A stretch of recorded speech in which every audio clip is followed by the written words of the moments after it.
abayingcwele. Bakhonzi abayingcwele.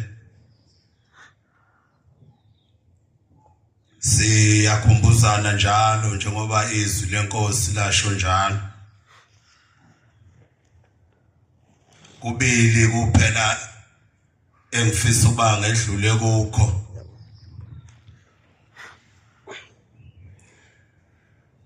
Okokuqala bantwana benkosi ukuba sikhumbuzane ikakhulu namhlanje ngifisa ukuba ngithinte la endabeni yomsebenzi kaNkuluNkulu kubo bonke abantu abagcotshiweyo. Ukhethwa kanjani umshumayeli? Ukhethwa kanjani umkhokheli?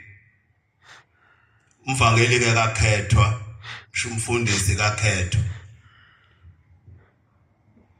Ngizwe nje ukuthiwa abantu khona ababhikisha abathi ngeke sigcotshelwe thina ubani simfuna abe umfundisi wethu.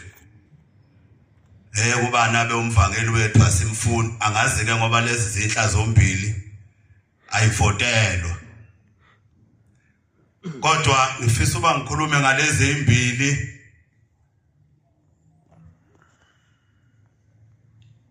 Ukuthi umshumayeli akakhethwa ngumfundisi, umshumayeli akakhethwa ngumvangeli, kodwa umshumayeli ukhethwa ibandla.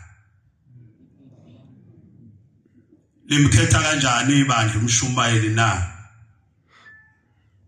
Umfundisi akavotisi, kodwa umfundisi ujuta umvangeli ukuba ahambe aye ebandleni lelo elingenamshumayeli.